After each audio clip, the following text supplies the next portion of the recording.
Bien, donc on se concentre quelques instants sur la respiration.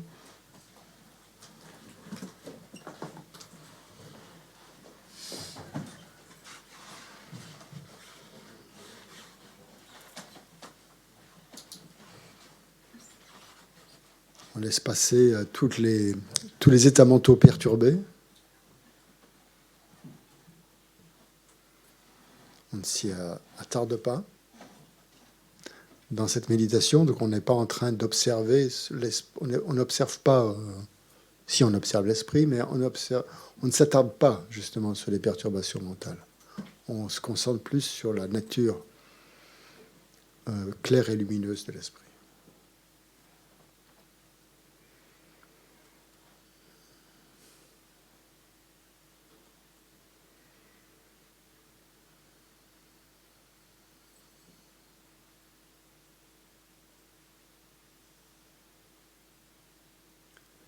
Donc en général, donc ces facteurs perturbateurs, ils interviennent aussi pendant la méditation, parfois avec beaucoup d'insistance. Mais pendant la méditation, ce n'est pas le moment d'essayer de les gérer, enfin de travailler avec, disons. Pendant la méditation, juste on se concentre on développe cette concentration sur l'esprit, mais pas sur les facteurs perturbateurs.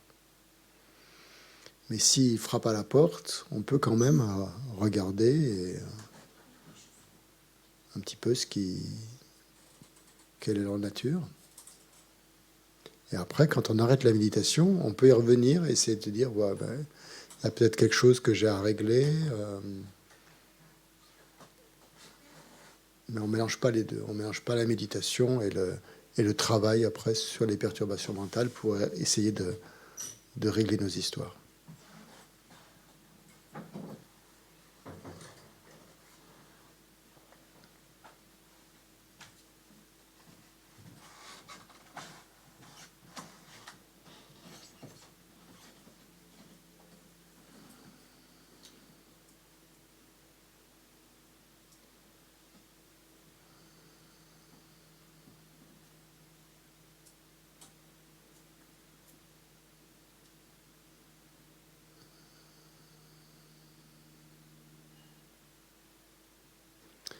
Pendant la méditation, on les voit plutôt comme des nuages qui gravitent dans l'espace pur et naturel de notre esprit. Mais ce n'est pas l'objet de concentration.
Pendant la méditation, on essaie vraiment de garder la concentration sur le souffle, ce qui détend aussitôt l'esprit,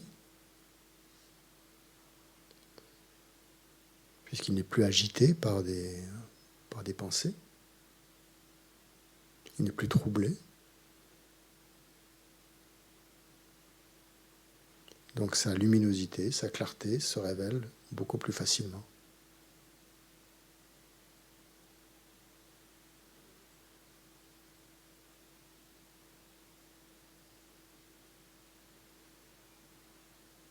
Et quand vous vous concentrez sur cette clarté naturelle de l'esprit, vous voyez en même temps donc, que c'est vraiment la nature de l'esprit, d'être clair. Que plus on va se concentrer sur cette clarté, plus elle va apparaître.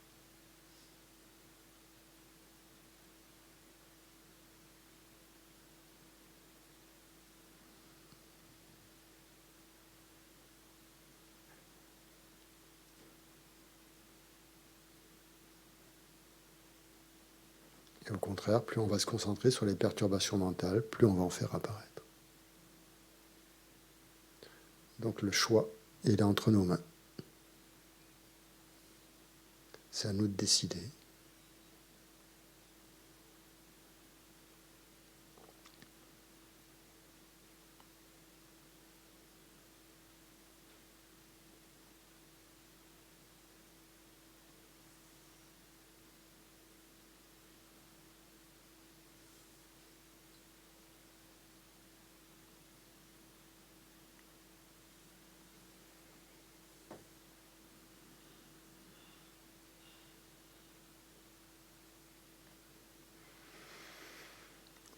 Bien, donc on va reprendre là où on en était arrêté. Donc toutes ces perturbations mentales qu'on a évoquées, ces facteurs mentaux en fait, qui interviennent dans notre esprit, ce sont des extras en fait, par rapport à la nature de l'esprit. Ils sont là, mais on n'est pas obligé de les suivre. Comme en méditation, par exemple, on décide de ne pas les suivre, on décide d'arrêter, de ne pas se concentrer dessus. Donc ça veut dire qu'ils ne font pas partie de la nature de l'esprit. C'est des choses qu'on ajoute, c'est des ajouts qui viennent se superposer à la nature de l'esprit. Donc libre à nous, après, de les suivre ou de ne pas les suivre. Et le problème, le caractère de ces perturbations mentales, c'est que si on les suit, elles vont grossir. Donc c'est plus facile, comme quand on coupe de l'herbe, par exemple, de la couper quand elle est fine et quand elle vient de sortir de terre, ou quand elle est encore fragile, plutôt que quand c'est des hautes herbes qui ont bien poussé. Donc c'est pour ça qu'il est recommandé, quand on a ces perturbations mentales, de les couper à la racine dès leur apparition. Et une manière de les couper à la racine dès leur apparition, c'est de les traiter un peu comme ça, comme des nuages qui évoluent dans l'espace de notre calme mental, et simplement de ne pas leur prêter trop attention. Sauf si vous voyez que, bien sûr, ces perturbations mentales, certaines en tout cas, ont tendance à revenir et vous demandent de les traiter quelque part. C'est un appel aussi. Peut-être qu'à ce moment-là, il va falloir faire des choses, faire des choix ou prendre des décisions dans votre vie. Mais ça, c'est pas pendant la méditation. Pendant la méditation, vous vous en occupez pas de ça. Quand vous méditez sur l'esprit, sur la nature de l'esprit. Et après, ces perturbations mentales qui reviennent, vous allez essayer de les résoudre. Ce sont des problèmes personnels que vous avez en fonction de telle ou telle situation, de ce qui vous arrive, et c'est nécessaire de les traiter, sinon ça va revenir aussi. Donc, il y a une méthode à utiliser en méditation, quand on est attentif, quand on est concentré donc sur l'esprit, là on ne s'en occupe pas, mais après, dans son quotidien, c'est important justement de gérer ces problèmes. Sinon, ça va toujours nous perturber. Donc les perturbations mentales, c'est ça, c'est ce qui vient perturber l'esprit, comme on le dit. C'est ce qui nous empêche de dormir la nuit. C'est ce qui fait qu'on tourne et tourne sans cesse dans le lit, qu'on est constamment agité par ces choses-là, qui sont des ajouts, qui sont des extras. Donc, une chose intéressante qu'on pourrait regarder maintenant, c'est comment elles surgissent, ces perturbations mentales. On a vu comment elles étaient, ce que c'était que l'attachement, ce que c'était que l'aversion, les principales, ce que c'était que l'ignorance fondamentale, qui était là et qui leur donnait du corps et de l'importance. Maintenant, on va voir les facteurs qui les font surgir, d'où elles viennent, pourquoi elles arrivent. Pourquoi tout d'un coup, c'est comme un peu les nuages, d'où ça sort cette histoire. Pourquoi tout d'un coup il y a ces nuages qui viennent obscurcir notre vue de la réalité. Pourquoi est-ce qu'on crée, en fait? Pourquoi est-ce que notre esprit, il crée il sécrète ces perturbations mentales? Donc on a dit que c'était bien sûr par rapport au karma, mais on va voir plus précisément. Donc il y a 6 choses qui entraînent, donc qui amènent la création de ces perturbations, de ces pollutions. La première cause, c'est une empreinte karmique. Donc là, on retrouve notre bon vieux karma qui est là. Il y a une empreinte karmique qui est là, qu'on a créée dans le passé. Une empreinte karmique, c'est une imprégnation, en fait. Une tendance, on pourrait dire. Une tendance qui est là, dans notre esprit, qui date pas forcément de cette vie, qui date certainement des vies antérieures, et qu'on continue à alimenter. Donc c'est une influence, on va dire. Une influence sur... cette graine karmique a une influence sur nos pensées et sur nos actes. Et ces imprégnations karmiques, elles peuvent être positives ou elles peuvent être négatives. D'accord ? Dans le cas des perturbations mentales, bien sûr, elles sont plutôt négatives et elles influencent notre comportement. Donc celles qui sont positives vont influencer notre comportement de manière positive et celles qui sont ces empreintes négatives vont l'influencer d'une manière négative. Donc quand on parle ici des perturbations mentales, donc on parle dans cet enseignement, on parle bien sûr de leur côté négatif. Dans la pratique spirituelle, on fait pareil, on essaye de développer justement des imprégnations positives qui sont déjà en nous. On a tous une certaine foi, une certaine confiance, une certaine volonté de se transformer, volonté d'être aimant, d'être altruiste. On a aussi ces graines-là, on a aussi ces empreintes-là.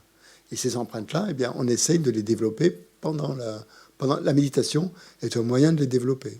Les prières qu'on récite, c'est un moyen aussi de les développer. L'étude des enseignements ou la lecture des textes, ça permet aussi de développer ces tendances positives qui sont en nous. Il n'y a pas que du négatif en nous, bien heureusement. Donc on a ces 2 types d'imprégnation. Donc pendant la pratique de la méditation, on essaye donc de...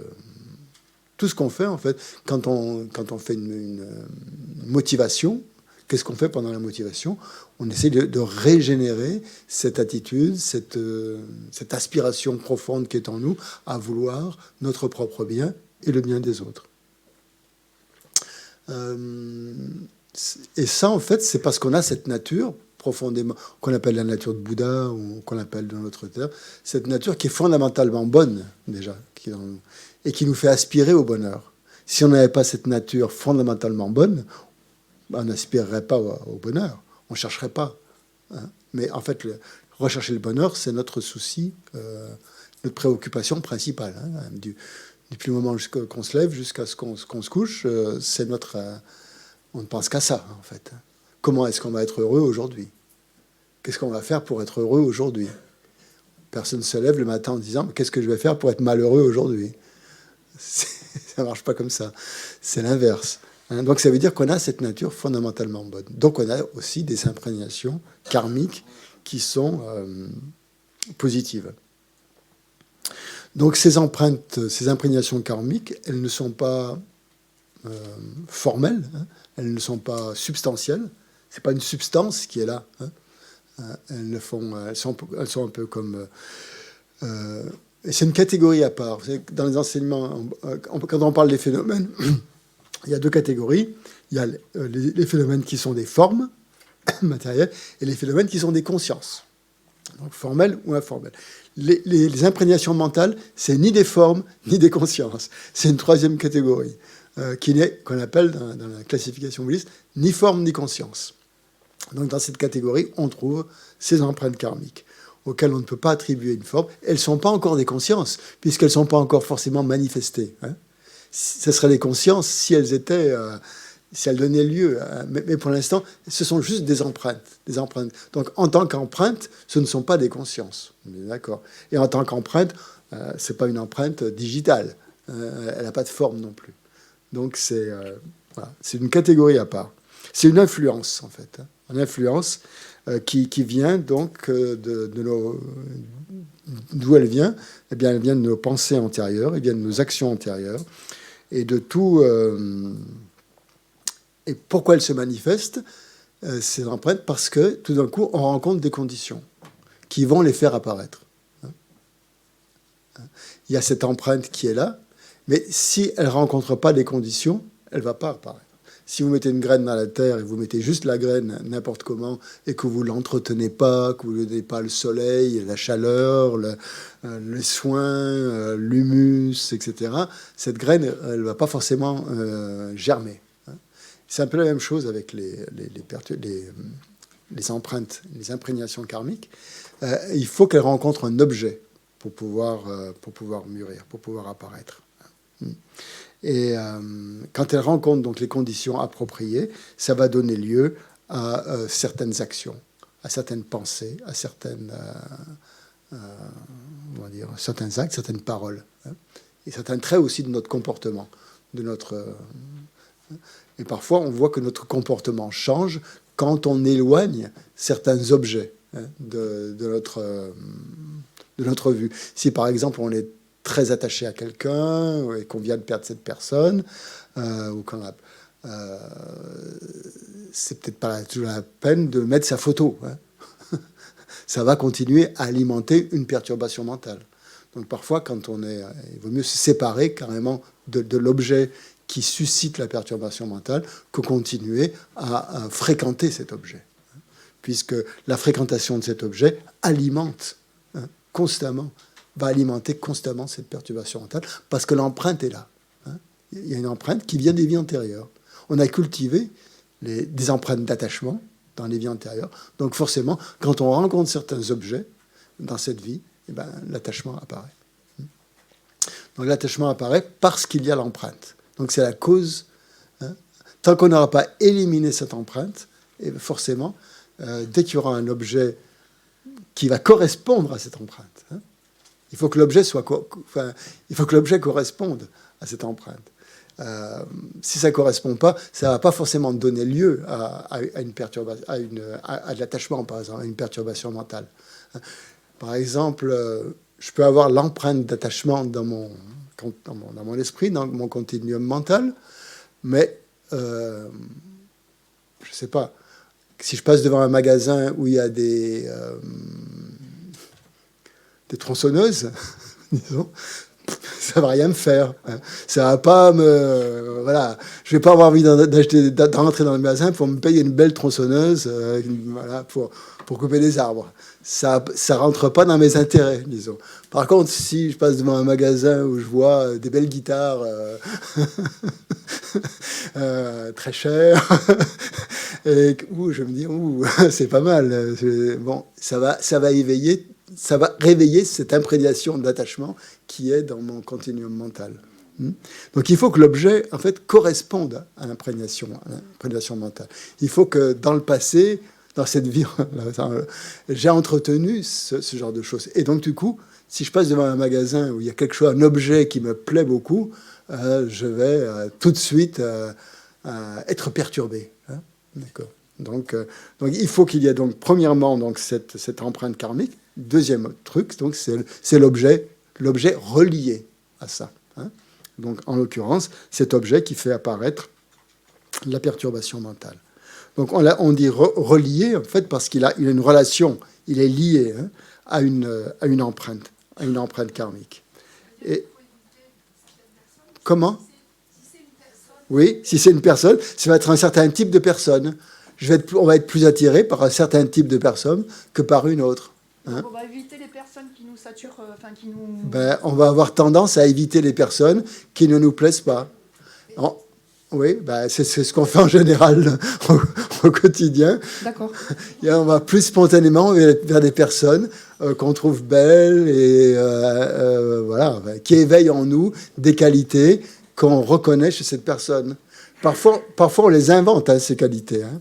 Elles n'y sont pas forcément. Hein. Mais notre esprit veut y voir. En fait, on voit ce qu'on veut voir souvent. Hein.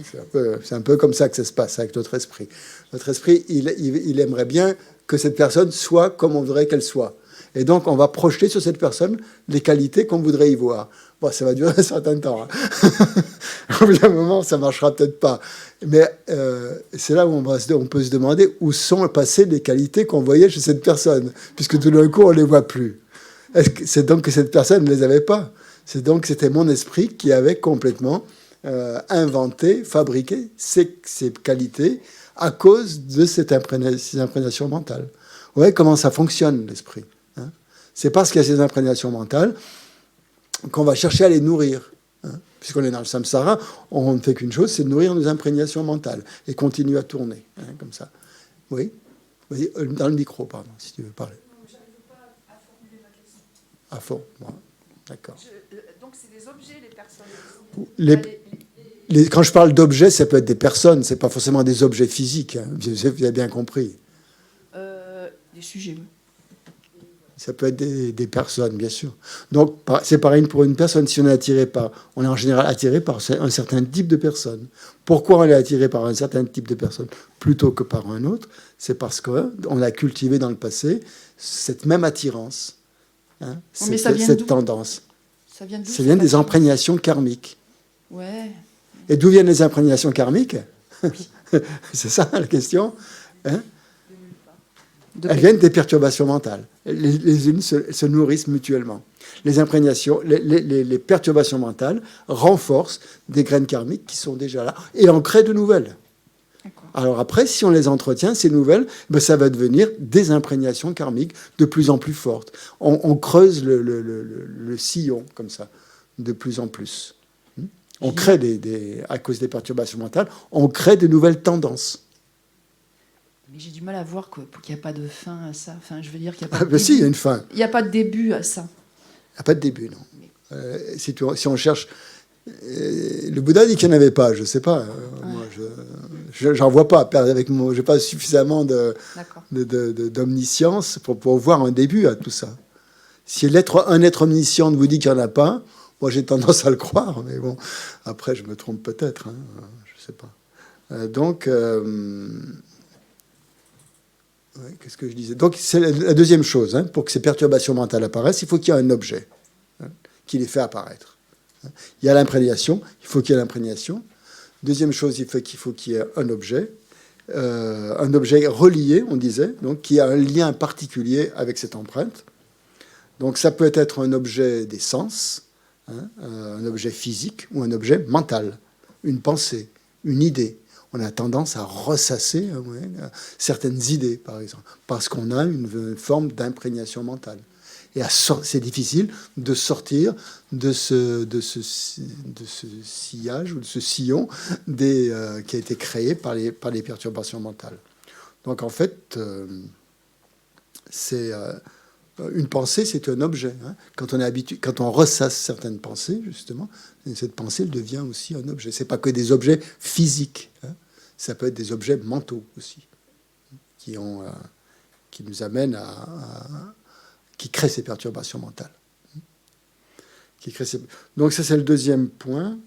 J'ai retrouvé un des premiers livres qui a été traduit en français, qui s'appelle « L'énergie de la sagesse ». On le trouve à la bibliothèque. Sur Internet, je pense que vous n'allez pas le trouver, ou alors très, très, très cher. C'était un des premiers livres que j'ai lu, je pense. Il est dans la bibliothèque, ça s'appelle « L'énergie de la sagesse ». Si vous l'avez chez vous ou si vous le retrouvez, il y a un chapitre très intéressant. Donc c'est la Mayeshe et la Mazopa, donc les fondateurs de ce centre qui ce sont des causeries, enfin des enseignements qu'ils ont donnés et qui ont été transcrits. Et justement, il y a le chapitre 4 où il parle des perturbations. Et donc, à propos de ça, je vais vous lire des citations, des passages, parce que c'est assez intéressant comme c'est formulé. La Mayeshe dit « Les objets eux-mêmes forment le second facteur qui favorise cette maturation de l'objet. La plupart du temps, quand un objet est proche et que l'empreinte est également en vous, bang, la perturbation surgit automatiquement. » Voilà. Se rendre au marché fournit un excellent exemple de ce genre de situation. L'objet, ou dans un magasin, l'objet est là, sur un rayon. Par l'intermédiaire de la perception visuelle, ou autre, mais là, une perception visuelle, vous entrez en contact avec cet objet. Et avant même que vous preniez conscience de l'événement, votre esprit se trouve plongé en lui avec attachement. Ceci, ça peut se produire aussi de manière très sournoise. Et à ce moment-là, ça peut être difficile, il peut s'avérer bien difficile de séparer votre esprit de l'objet désiré. Et ce qui est intéressant de voir, c'est pourquoi votre esprit, il désire cet objet. Pourquoi vous désirez cet objet tant? Pourquoi je préfère une guitare à une tronçonneuse? Bon, c'est pas très intéressant, peut-être, mais bon. C'est qu'il y a quand même quelque chose de, je sais pas, qui a été créé, que j'ai entretenu pendant cette vie, qui doit certainement aussi venir des vies antérieures. Donc, la Mayeshe continue. Donc, ceci se produit parfois très sournoisement, et il peut s'avérer bien difficile de séparer votre esprit de l'objet désiré. C'est sûr. Et plus on entretient ce désir, plus c'est difficile de séparer l'esprit de cet objet désiré. Mais si on ne le fait pas, eh ben, qu'est-ce qui se passe? Eh ben, on continue à entretenir la même tendance, qui va se renforcer, qui va se renforcer, qui va se renforcer. Donc, il faut absolument, à ce moment, c'est là où il y a une fin, justement, on peut parler d'une fin. La fin, c'est quand on arrive à détacher notre esprit de l'objet. Et ça, c'est pas la peine d'atteindre la libération pour ça, on peut le faire au quotidien. Dès qu'on sent qu'on est trop attiré par un objet, c'est un beau travail d'essayer de s'en libérer en quelque chose, de cette attraction. Parce que cette attraction, elle est emprisonnante, quelque part. Et c'est ce qu'on fait dans la méditation, quand on médite sur le calme mental, comme on l'a fait tout à l'heure et hier.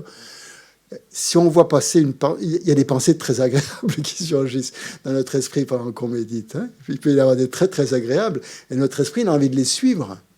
Et si à ce moment-là, et là on a le choix, justement, c'est ce que je vous disais tout à l'heure, on peut se laisser complètement happer par cette belle pensée qu'on a envie de suivre et qui nous amène très loin. Ça peut être une pensée très positive, mais quand on fait cette méditation, on ne suit pas non plus les pensées positives, pas plus les positives que les négatives. Toute pensée devient un obstacle, toute pensée devient une distraction.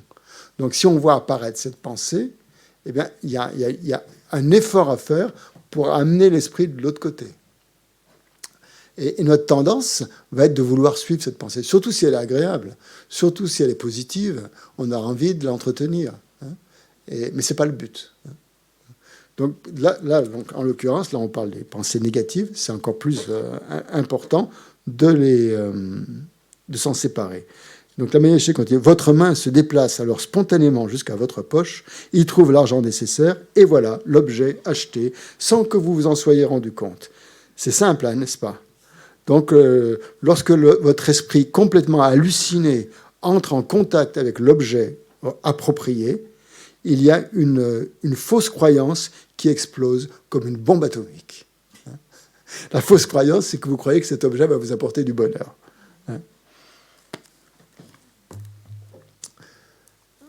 Voilà comment la Mayeshe exprime tout ça en termes très, très simples. Comment ça se passe dans l'esprit. Donc, on continue pour l'exploration de ce qui crée les perturbations mentales. Le troisième point, c'est l'influence de certaines personnes qui nous entraînent dans des voies de garage, disons, ou de mauvais chemins. C'est ce que dit c'est dit comme ça dans les enseignements. L'influence de mauvais amis. Qu'est-ce que c'est des mauvais amis? C'est les amis qui ne font qu'entretenir certaines de nos perturbations. Le terme mauvais n'est pas à prendre dans un sens absolu ici, mais en l'occurrence, donc par rapport à c'est ceux qui entretiennent nos tendances négatives. C'est ça qu'on appelle les mauvais amis.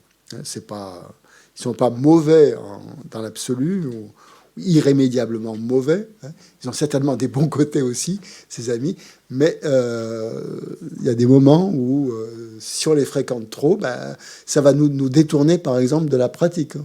Si tous les soirs, un ami vous invite à la maison, vous n'allez pas méditer pendant ce temps-là. Vous allez faire autre chose.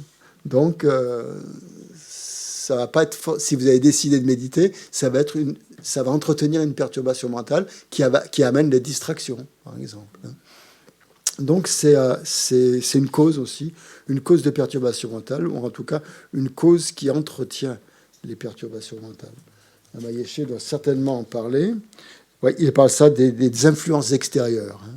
Les influences, donc sous le terme ami, on peut mettre aussi toutes les influences extérieures qui sont néfastes. Donc les influences extérieures constituent le troisième facteur. Donc il faut inclure dans cette catégorie les gens néfastes qui vous transmettent des connaissances trompeuses, hein, ou qui vous entraînent à commettre des actions négatives. Et ceux, enfin, dont vous savez très bien qu'ils vont vous perturber et qui vont vous rendre encore plus confus. Donc la Mayéché interroge, quels sont vos amis? Qui sont vos amis? Quelles sont les personnes qui vous sont proches? Regardez si elles entretiennent des perturbations mentales ou au contraire, si elles vous aident à les supprimer. Par exemple, s'il y a beaucoup de buveurs autour de vous, avec un certain contrôle de vous-même, vous allez peut-être pouvoir demeurer insensible à leur influence. Disons pendant une semaine, c'est déjà pas mal. Hein. Mais après un certain laps de temps, vous ne serez plus à même de résister et les circonstances vont devenir vraiment accablantes. Et face à une telle pression de mauvais amis, parfois c'est très malaisé, c'est très difficile de garder son contrôle. Hein, de garder son contrôle. Et dit, je suis certain qu'en examinant votre propre existence, votre propre vie, vous allez découvrir de nombreux exemples de ce type. Donc ça, c'était la troisième influence, hein, le troisième point, l'influence des facteurs extérieurs négatifs. Une quatrième influence qui est donnée dans les textes, c'est suivre des doctrines ou des enseignements ou des idéologies, des idéologies, on peut dire, des enseignements erronés, hein, qui vous amènent pas à l'éveil, en fait, qui ont l'air séduisants comme ça, des théories peut-être, théories psychologiques ou autres, j'en sais rien, qui ont l'air d'être bien, mais finalement, ça ne fait qu'en renforcer votre ego, par exemple, ou renforcer vos tendances négatives, au lieu de vous en débarrasser. Hein. C'est donc ce qu'on appelle l'influence des enseignements erronés, l'influence donc de faux maîtres, par exemple, hein, de ce que dit la Mayéché. Il dit, le quatrième élément créateur de perturbation, c'est suivre des enseignements erronés.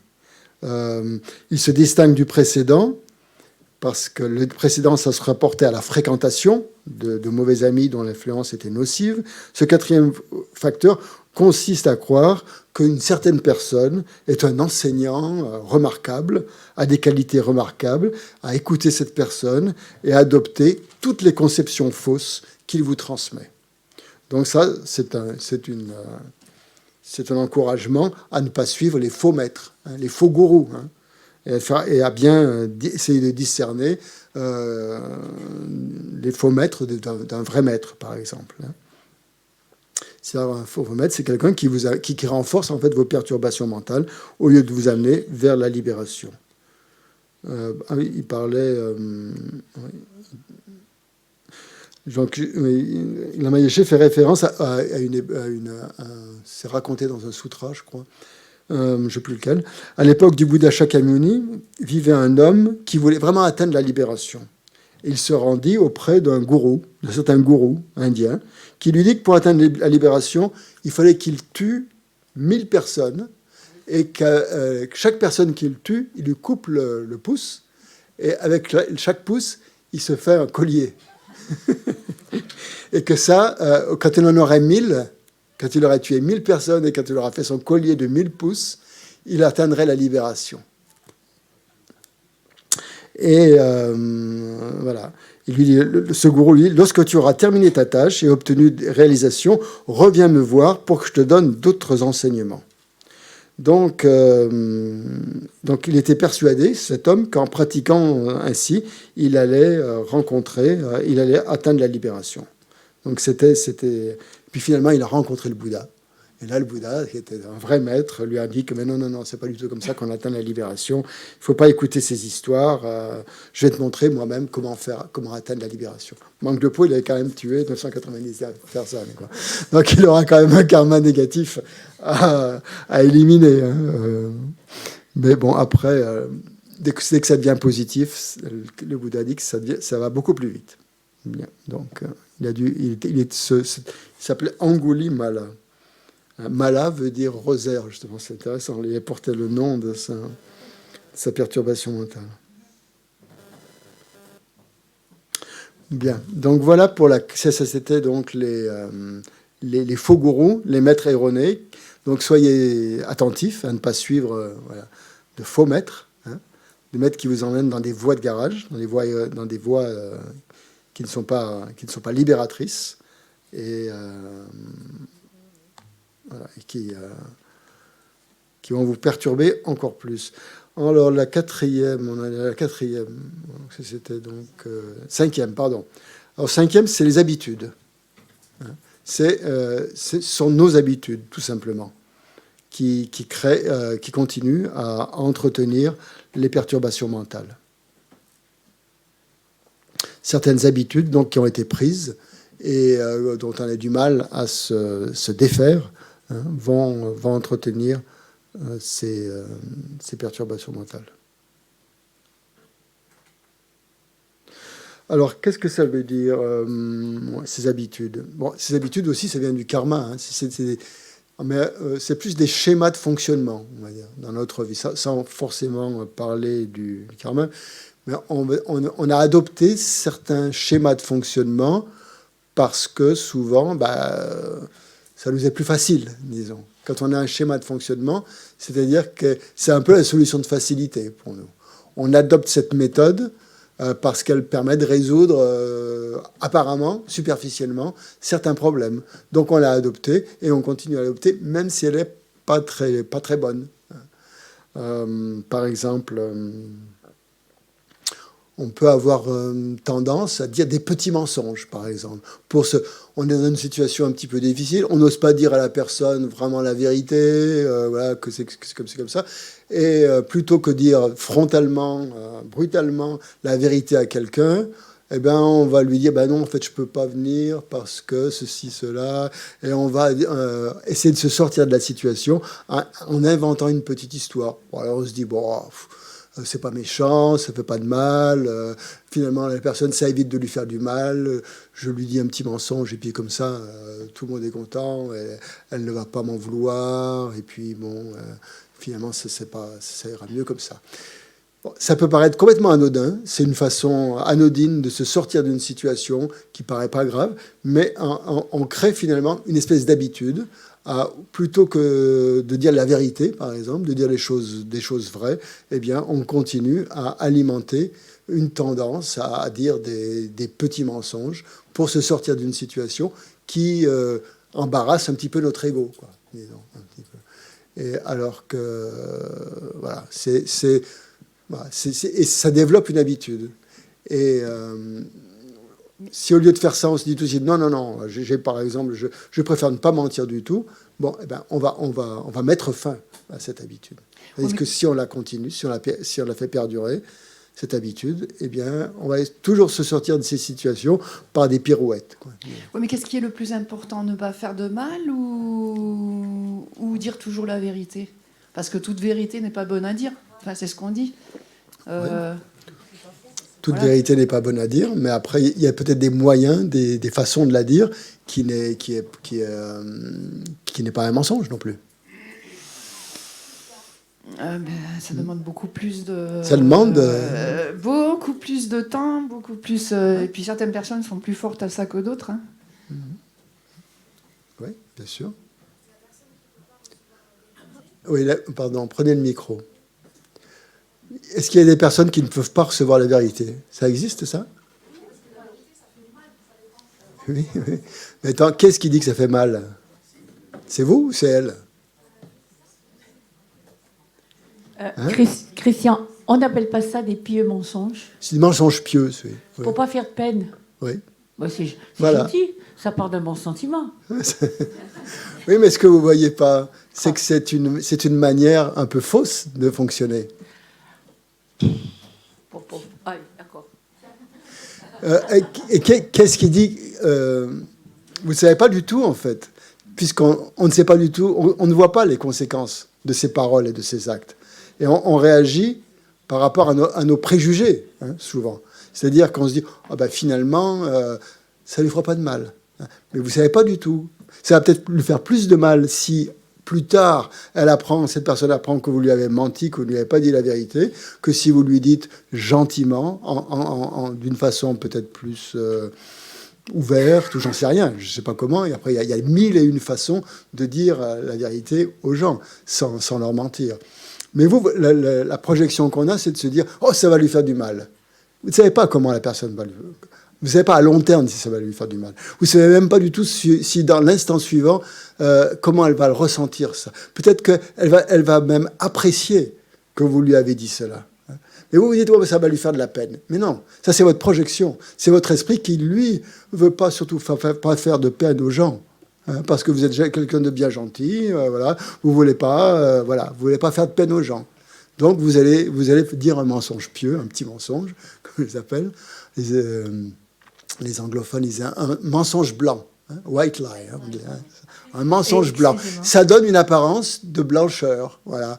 On est neutre là dans l'histoire. On ne fait pas de mal à l'autre, mais en fait, on ne sait pas. Par exemple, on est dans l'ignorance. Complètement. Par exemple, elle l'apprendra peut-être jamais. Mais qu'est-ce que vous en savez si elle l'apprendra peut-être jamais? Par exemple, si un médecin pose un diagnostic, oui. dit à son patient le diagnostic et que le patient se suicide après avoir eu le diagnostic. Ouais. Ça, c'est dans un acte médical. Je ne sais pas à quoi est tenu le médecin. En général, les médecins, ils sont très habiles pour ne pas dire les choses et pour les laisser entendre d'une manière ou d'une autre. Ça fait partie de leur métier. J'en sais rien. Ça existe, hein. Ça existe ouais. des suicides suite à diagnostic. Bien sûr, ça existe. Ouais. C'est ça, oui. Faut-il mentir pour... Est-ce que, je ne sais pas, dans la profession médicale, quels sont les engagements qu'a pris le médecin, bien sûr Et dans ce cas-là, face à cette... si un médecin... Oui. Je ne pensais pas que ça allait soulever un si gros truc. Ben si, mais pourquoi pas, oui. Le médecin, sachant qu'il y a un... le médecin ne sait pas forcément non plus qu'il y a ce risque-là. Donc...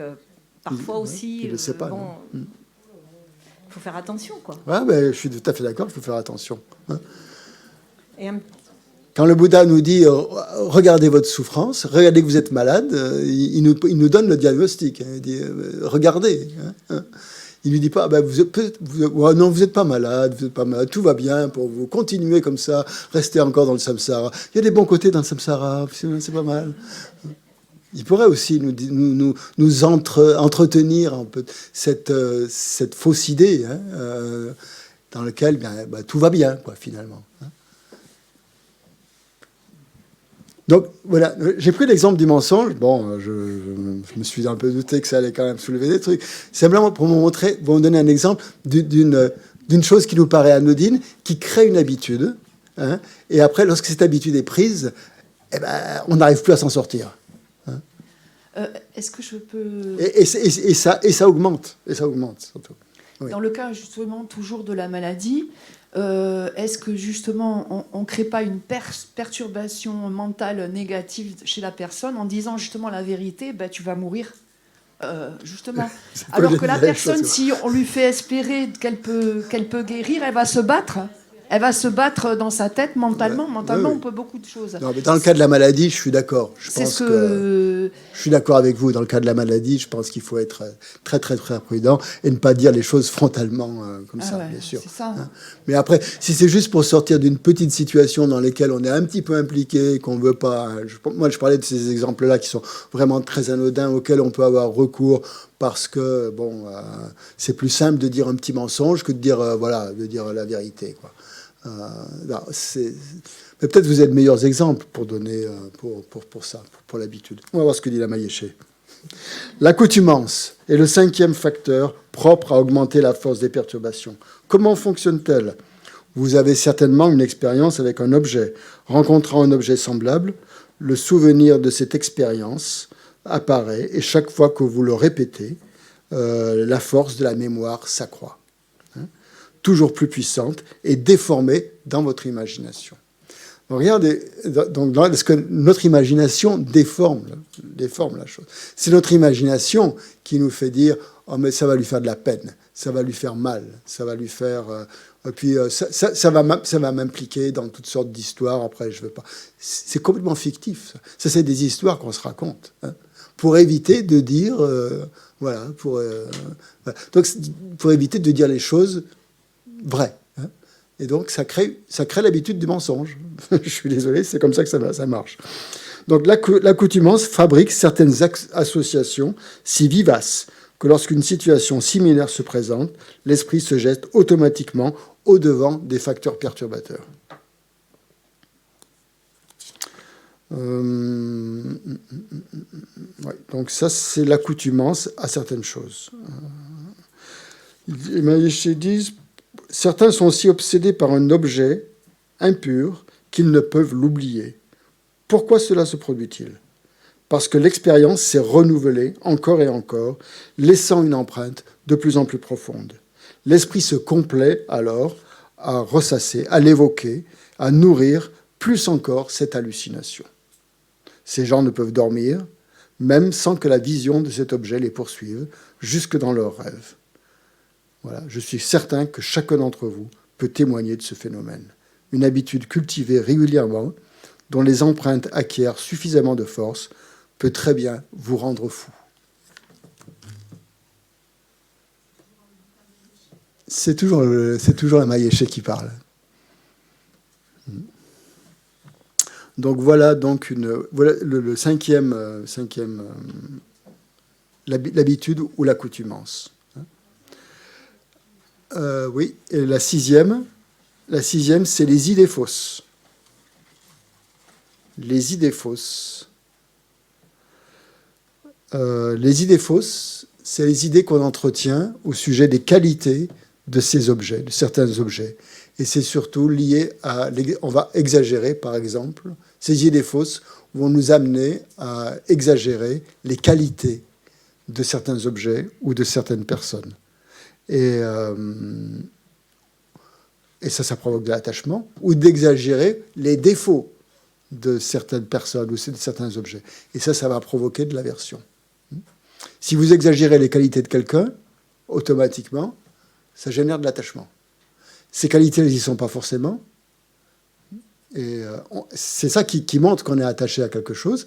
En général, c'est qu'on en attache sur ces choses-là des qualités qui n'y sont pas, des qualités exagérées. Si vous voyez que vous avez tendance à exagérer les qualités de quelqu'un, c'est que vous êtes très attaché à cette personne. Hein. Si au contraire vous exagérez les défauts d'une personne, c'est que cette personne vous est vraiment antipathique. Et ce que fait l'aversion, c'est qu'elle exagère, donc elle surestime en fait les défauts ou les qualités. Donc les aspects attirants ou les aspects repoussants d'une personne ou d'un objet. Et cette surestimation, en fait, c'est la manière dont l'ignorance fonctionne.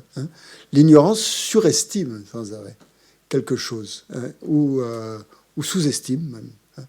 Soit elle va surestimer des qualités en mettant sur un objet des qualités intrinsèques qui n'y sont pas, soit elle va sous-estimer en fait les qualités d'une personne parce qu'il y a de l'animosité, par exemple.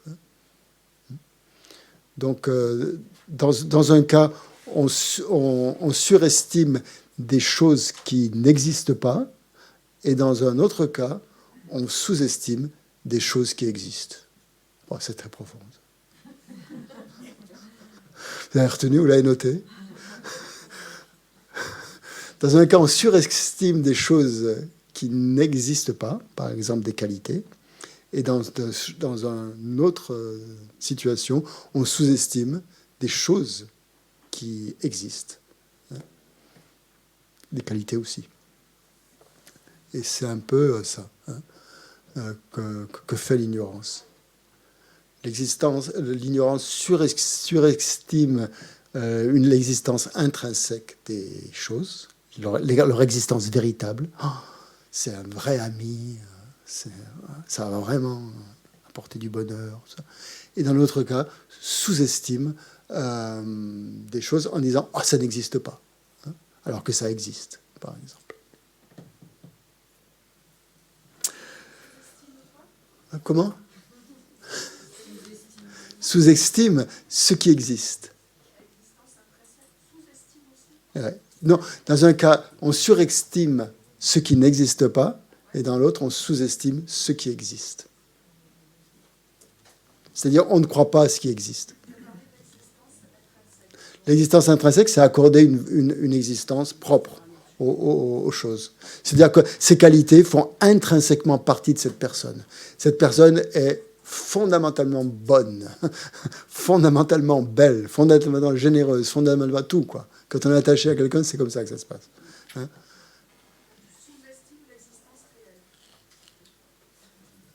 Surestime l'existence intrinsèque et l'autre sous-estime l'existence, la réalité, quoi, si vous voulez.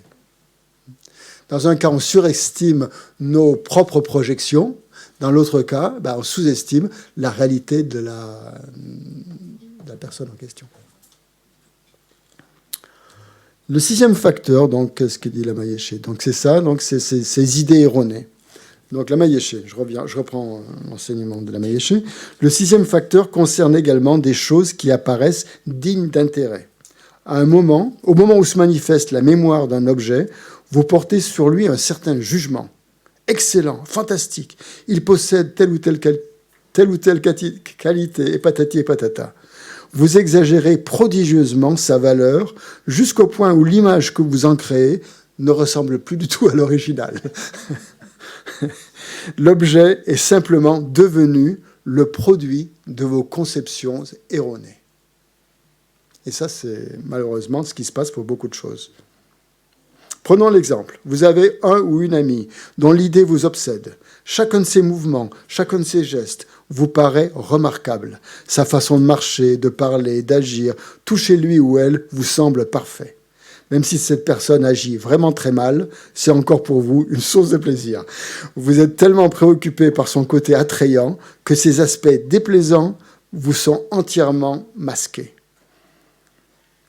L'esprit fonctionne de cette façon, de telle façon que si un jour cette personne s'adresse à vous d'une manière déplaisante, votre attitude va complètement se modifier. Mais en fait, elle n'est pas si gentille du tout, hein. Et votre esprit va se concentrer sur cette nouvelle pensée, pas gentil, pas gentil, pas gentil, pas gentil. Et bientôt, tout ce qui vous vient de cette personne va vous sembler repoussant. Rien à son endroit ne vous semblera plus agréable. Et c'est comme ça que ça se produit, n'est-ce pas? Incroyable, il dit, ce fonctionnement de l'esprit confus.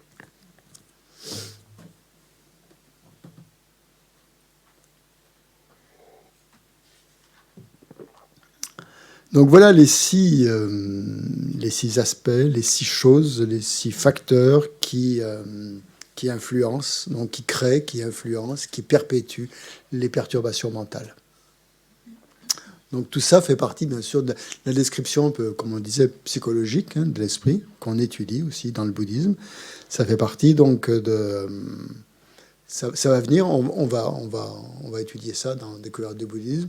Quand on sera au 2e niveau, on va voir justement que ces perturbations mentales, il faut vraiment s'en libérer. Hein. Que si on continue à les entretenir comme ça, on va rester prisonnier du samsara, on ne va jamais être heureux. Donc, comme notre désir principal est quand même d'être heureux, à un moment donné ou à un autre, il va falloir qu'on vraiment prenne les choses en main et qu'on se dise, non, j'en veux plus de ces histoires-là, de ces perturbations mentales qui semblent m'apporter du plaisir, mais en fait ne me font que souffrir. Donc ça amène une prise de conscience extrêmement profonde, pour un pratiquant qui désire la libération, justement, et ça va le tourner d'une manière déterminée vers la libération, vers le souhait, l'aspiration à atteindre la libération. Donc c'est très intéressant de regarder ces perturbations mentales, justement, pour voir comment elles nous trompent, hein, comment notre esprit est agité, comment il est perturbé, comment il est trompé par ces... et comment il entretient ces attitudes-là. Mais là, justement, il faut faire attention. Il ne faut pas se leurrer. Hein. Il faut bien voir ce que notre esprit projette sur les situations. Et là, ça m'amène au dernier point principal, on va dire, de cette étude, de l'esprit. Oui, je dis dernier point, parce que cet après-midi, c'est pas moi qui viendrai, vous serez avec Marcel. Marcel va vous faire méditer sur différentes choses qu'on a vues. Moi, je suis appelé à côté, il y a un séminaire interreligieux. Ils m'ont demandé de faire une présentation, une intervention. Donc, je dois aller là-bas. Et c'est Marcel qui prendra le relais. Et d'une manière peut-être plus pratique, vous pourrez aussi lui poser des questions et tout ça. Et donc, comme ça, vous aurez aussi une autre façon d'approcher, vous verrez une autre façon d'approcher l'esprit, d'en parler, et puis d'être guidé par Marcel dans des méditations sur l'esprit. Donc ça sera plutôt des travaux pratiques cet après-midi. Donc le dernier point sur lequel je voulais arriver, c'est regarder deux fonctions qui interviennent dans l'esprit, deux fonctions qui interviennent dans la conscience, conscience ou esprit. C'est on pourrait dire deux fonctions, je crois que c'est le terme exact. On a deux fonctions, notre esprit a deux fonctions, il y a la perception et il y a la conception. Et ce sont deux choses différentes. Donc on va essayer de les définir, de voir ce que c'est, et ça rejoint un petit peu tout ce qu'on a vu, ça met peut-être un terme sur ce qui se passe, et ça permet d'être très vigilant aussi. Par exemple, donc la perception, c'est un état non conceptuel de l'esprit. Conception, c'est un état conceptuel. Une perception, c'est un état non conceptuel. C'est-à-dire, par exemple, je perçois, avec les sens, par exemple, les perceptions sensorielles, ce sont des perceptions. Mais il peut y avoir aussi des perceptions mentales. Donc, une perception sensorielle, je perçois un objet, la caméra qui est en face de moi, et j'ai une perception immédiate de cet objet. Cet objet m'apparaît à cet instant, avec toutes ses qualités, ses traits particuliers. Il apparaît devant moi.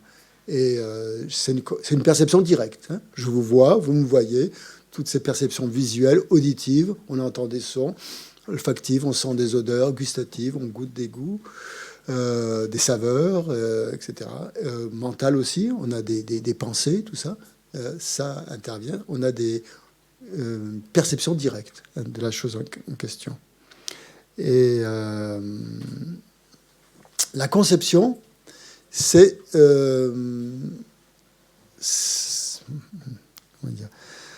une conscience qui connaît son objet, une conscience, ou un esprit, une conscience, connaît son objet, mais pas de manière directe. Elle le connaît à travers une image mentale, une représentation mentale. C'est-à-dire une image. Bon, quand on dit image ou représentation, c'est pas forcément. Quand on dit image, on a l'impression que c'est visuel, mais c'est pas forcément visuel.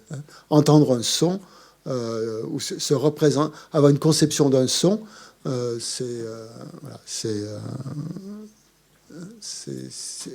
peut se faire une image d'un son ou d'une saveur, d'un goût, par exemple. On peut se l'imaginer. Donc une perception directe, elle ne passe pas par une image mentale. Elle est directe. Quand vous goûtez quelque chose, vous avez l'expérience directe de ce goût-là. Si vous mangez du chocolat, vous allez avoir le goût du chocolat. Et si vous essayez de décrire le goût du chocolat à quelqu'un, vous allez peut-être y arriver, mais c'est pas facile.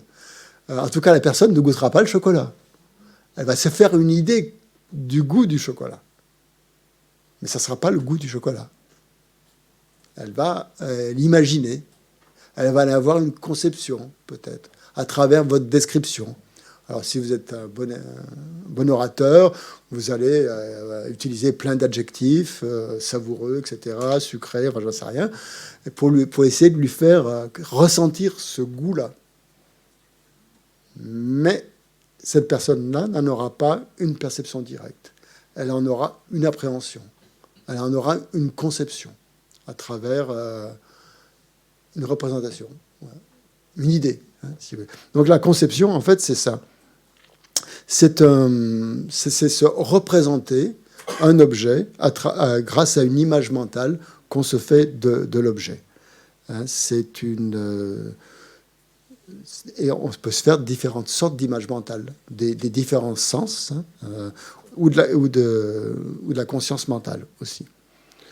Donc, en termes techniques, ça s'appelle une image générique. Quand vous avez trouvé ça dans les textes, parfois on parle d'une image générique, hein, ou d'une généralité conceptuelle.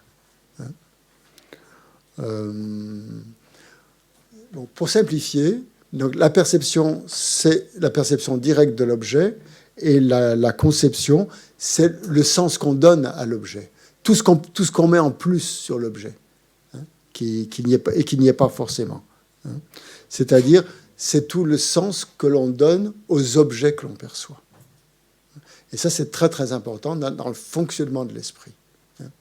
Donc, dans notre esprit, il y a ce premier instant de perception, qu'on pourrait qualifier de perception nue, hein, de perception juste, hein, de l'objet, qui est la perception de l'objet tel quel.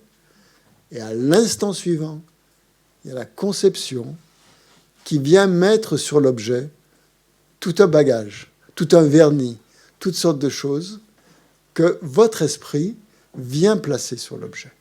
Et ça se produit au deuxième instant, au deuxième instant de conscience. Donc on pourrait dire, seul le premier instant de conscience est juste. Tous les autres instants de conscience, c'est du baratin. C'est votre esprit qui raconte une histoire. Mais une histoire à laquelle on croit, malheureusement. C'est-à-dire, pour nous, eh bien, on met toutes sortes de jugements sur cet objet, et on ne s'en rend même pas compte, en fait, qu'on met ces jugements. Parce qu'on a l'impression que ça fait partie de l'objet, hein, que l'objet est comme ça. Mais en fait, toute la perception que l'on a de l'objet après ce premier instant, elle est complètement fausse.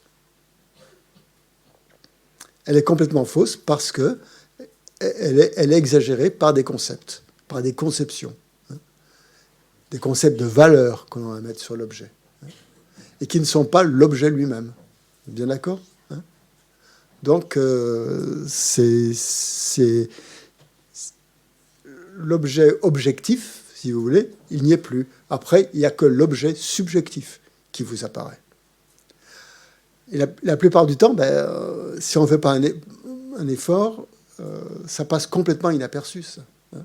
Et même parfois en faisant un effort, c'est très difficile de dissocier l'objet lui-même, hein, de la conception que l'on a de l'objet. C'est pratiquement impossible.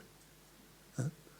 Seulement en méditation et en approchant, en étudiant les différents types de perceptions, en étant attentif à ça, en étant plus concentré peut-être aussi, on va arriver à percevoir ce que soi-même on projette sur l'objet. Et donc ça, c'est très important, justement, dans nos rapports avec les gens, par exemple. Hein, parce que tout de suite, on met sur les personnes ce qu'on veut bien y voir, hein, sur ces personnes, hein, malheureusement. Juste un petit exemple pour illustrer, après je vous laisserai la parole.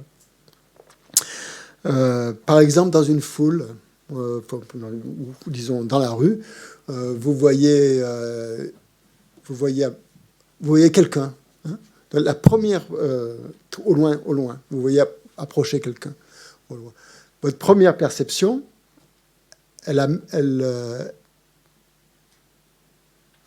juste avant même de mettre l'étiquette personne, hein, il y a une première perception qui est juste. Après, vous allez mettre la deuxième perception, va mettre une étiquette personne. La troisième va mettre un homme, une femme, grande, petite. La personne s'approche de vous. Ah, mais je le connais. Je l'ai déjà vu. Ah, mais c'est un tel. Ah oui, c'est super. Ah, il y a longtemps que je ne l'ai pas vu. Ah, on a passé un bon moment ensemble. Enfin, oui, ah, d'accord. Et puis, petit à petit, cette personne va prendre tout un contenu. Au contraire, Si cette personne, si vous êtes disputé avec cette personne la veille, le fait de la voir apparaître, se rapprocher de vous, va créer en vous une espèce d'appréhension. Ah non, pas cette personne, j'ai pas envie de la voir aujourd'hui. Non. Elle va sans doute me rapprocher, me raconter encore cette histoire qui est pas réglée. Et tout ça, donc on rentre dans la situation finalement avec tout un bagage d'idées préconçues qui font qu'on n'appréhende jamais la personne ou l'objet en question d'une manière neutre, d'une manière réelle, et certainement pas neutre justement. Et l'erreur vient de ce moment-là. Peut-être que l'ami qui vient vous voir, il vient vous demander de l'argent peut-être, et ce sera plus un ami tout à l'heure. Ou la personne qui vient à votre rencontre et qui apparaît comme un ennemi, elle va peut-être s'excuser de la manière dont elle s'est comportée avec vous lors de la réunion, des paroles qu'elle vous a dit. Et si vous l'évitez, parce que vous avez projeté sur cette personne des qualités ou des peurs qui ont été amenées, ben, vous allez fuir cette personne, vous allez l'éviter, et vous allez passer à côté d'une situation où vous aurez pu vous réconcilier avec cette personne. Simplement parce que, à partir de ces simples perceptions, on a amené tout un bagage d'impressions, de projections. On se dit, oh, mais elle va réagir comme ça si je lui dis si elle va dire comme ça. Tout ça, ce sont nos conceptions mentales, comme dans l'histoire du petit mensonge. Après, nos conceptions mentales, notre éducation, notre ceci, notre cela, va amener des tas de colorations à cet objet et on ne voit plus sa réalité. On perd complètement le fil de sa réalité. Et tout ce qui compte après, c'est ce que notre esprit invente. Et la personne devient une personne complètement fictive, devient un personnage de roman, en quelque sorte, devient un personnage de cinéma que l'on fabrique. Vous comprenez? Okay. Oui. Dio.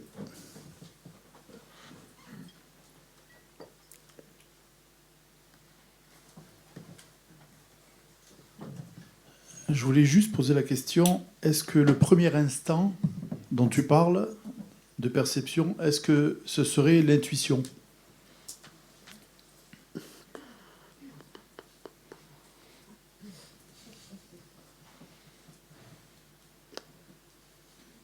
Je sais pas si on peut appeler ça l'intuition. C'est une perception directe de l'objet, sans représentation mentale.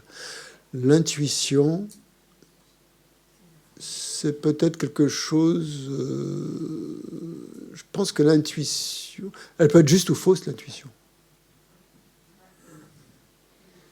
On peut avoir des intuitions fausses. Parce qu'on dit souvent... Je pense que ça vient après l'intuition. Parce qu'on dit souvent, si j'avais suivi mon intuition, et c'est ce premier instant. Parce qu'on pense que l'intuition est juste. Mais on n'est pas sûr. On peut avoir des intuitions Bien fausses. Sûr. Si j'avais suivi mon intuition, c'est-à-dire ma bonne intuition, entre guillemets, alors là, ça serait arrivé cela. Mais on aurait pu suivre une mauvaise intuition. Je ne pense pas que l'intuition soit forcément juste. Je pense qu'elle peut être fausse. Je pense que l'intuition vient après. C'est peut-être un autre sens, l'intuition. Je ne sais pas. C'est mental, de toute façon, l'intuition, elle est mentale. Mais c'est peut-être un 7e sens, ou quelque chose comme ça. Je ne sais pas. Oui. Les psychologues disent que l'intuition, ça vient de l'expérience non conscientisée. Oui. Là, ça vient de l'expérience.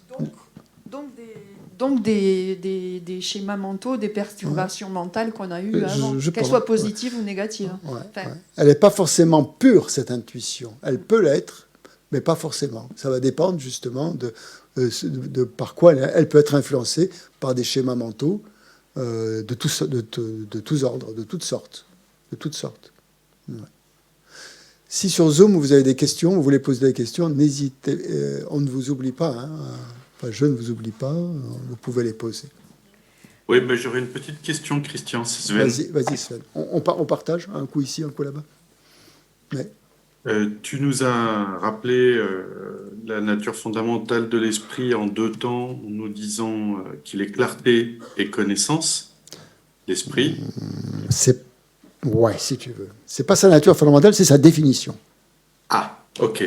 C'est sa définition. Donc, déjà bien. Ensuite, tu nous as dit que c'était un continuum d'instant en instant. Et la question que je me pose, c'est est-ce qu'en un instant, il est à la fois clarté et connaissance, Oui. ou est-ce qu'il est alternativement clarté Non, et à la connaissance? fois, simultanément. Les deux sont en symbiose, la clarté et la connaissance. C'est parce qu'il y a cette clarté que la connaissance est possible. Et cette connaissance, elle est claire en même temps. Tu vois, c'est une clarté cognitive, on pourrait dire, si ça te parle. Hein, c'est une clarté cognitive et perceptuelle en même temps. Merci Christian. Avec plaisir. Oui, je reviens à l'intuition. Gandhi disait je n'obéis à aucune dictature. Enfin, c'est pas exact hein, la citation, mais c'est je n'obéis à aucune dictature excepté celle de ma petite voix. Alors, je voudrais savoir qu'est-ce que c'est que cette petite voix. Je ne sais pas, Gandhi, la petite voix de Gandhi, peut-être elle était. C'est peut-être la voix de son cœur, je ne sais pas, la voix de ses pensées pures. Peut-être Gandhi, bon, c'était quand même un être remarquable, un grand yogi en tout cas, hein, qui méditait beaucoup. Et je pense qu'il avait quand même une certaine perception juste des situations. Et je pense que perception directe, perception juste, hein, par sa méditation, je pense aussi. Donc c'est cette voix qui est c'est cette perception juste qu'il a entretenue grâce à la méditation, je pense, ou qui pouvait atteindre, dans un état de samadhi, par exemple, de concentration profonde, vous pouvez avoir une perception juste d'un objet à ce moment-là, par l'esprit. Hein. L'esprit n'est pas forcément, ne déforme pas toujours tout. Hein. Sinon, on n'arriverait pas à s'en sortir. Hein. Si vous avez un instant de conscience où vous percevez directement la nature des phénomènes, cet instant de conscience de perception vraie, elle va laisser une énorme empreinte dans votre esprit. Hein. Elle va vous parler, quoi. Donc c'est peut-être ça que Gandhi a. Hein. Il a eu des perceptions justes, des perceptions claires de certains événements, de certaines situations, et c'est ça qu'il appelle, je pense, sa petite voix. Mais je ne sais pas, je ne suis pas Gandhi, je ne peux pas interpréter ça, ce qu'il veut dire par là. Il faudra lui demander à lui-même ce qu'il entend. Cette voix. Mais cette voix, elle n'est pas forcément juste, je ne sais pas. Pour lui, en tout cas, elle était sans doute. Tout dépend de là où on en est. Hein. Ouais. D'autres questions sur Zoom? Oui. Oui. Oui, merci Christian. J'avais une question sur est-ce que l'esprit n'est qu'humain ou est-ce qu'on peut dire aussi que les végétaux, les animaux... Bonne question. Oui, on n'a pas parlé de ça, oui, c'est vrai. Dans le terme tibétain pour être un être vivant, Semchen, c'est quelqu'un qui a, mot à mot, Semchen veut dire qui a un esprit. Sem, c'est l'esprit. Chen veut dire avoir. Semchen, c'est quelqu'un qui a un esprit. Donc, un être vivant a un esprit. Donc les animaux ont un esprit. Donc, ce sont des êtres vivants. Les plantes ne sont pas des êtres vivants dans la terminologie bouddhiste parce qu'ils n'ont pas un esprit. Un esprit qui souffre et qui est heureux, hein, qui cherche le bonheur et qui évite la souffrance. C'est ça, l'esprit. Les plantes souffrent. Il y a des études scientifiques qui disent que les plantes souffrent. Oui, bien sûr. Ouais. Mais peut-être pas au même niveau de conscience, en tout cas, que les êtres humains, quoi. Mais oui, je pense que à un certain niveau, on peut dire que les plantes souffrent. Hein, avec la sécheresse en été, par exemple, hein, vous voyez les arbres, ils font triste mine. Hein, et les plantes aussi. Et donc, au cours des réincarnations, si on se réincarnait dans un animal, oui. On prend l'esprit de cet animal et on retrouve... Vous ne prenez pas l'esprit de cet animal. C'est votre esprit qui prend une forme animale. C'est votre esprit qui s'associe à une forme animale. Qui n'existe pas encore, mais qui va être créé par deux animaux qui s'accouplent et qui mélangent leurs cellules. À ce moment-là, il y a une fusion, et votre esprit, parce qu'il a des tendances animales, peut-être, va se joindre à cette fusion des cellules. Mais l'esprit n'est pas là. L'esprit de l'animal n'est pas là. Si, par exemple, au moment de mourir, votre dernière pensée, c'est une pensée extrêmement agressive au moment de mourir. pendant que vous êtes dans l'état intermédiaire, vous allez rechercher un corps, parce que vous n'avez plus de corps dans l'état intermédiaire. Donc vous allez chercher un corps avec lequel vous allez pouvoir exprimer cette pensée agressive. Avec quoi vous allez exprimer? Peut-être vous allez renaître en tigre, moi je ne sais pas, ou en lion, hein, en une forme animale, ou une forme peut-être autre chose qu'animale, qui va vous permettre d'exprimer toute cette force agressive, qui sera beaucoup plus forte qu'un être humain, par exemple, qu'un corps humain. C'est la puissance de l'esprit au dernier moment qui projette dans la vie future. Donc l'état animal, il est créé en fait par l'esprit qui se projette dans cette fusion des cellules. Ok, merci. Voilà. Christian, Oui. tu parlais par exemple dans le cas d'une perception visuelle. Ouais. Si le premier instant de conscience, est-ce qu'il appartient donc à la conscience visuelle?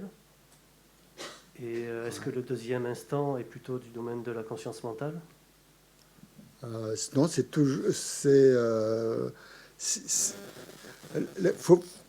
Ouais.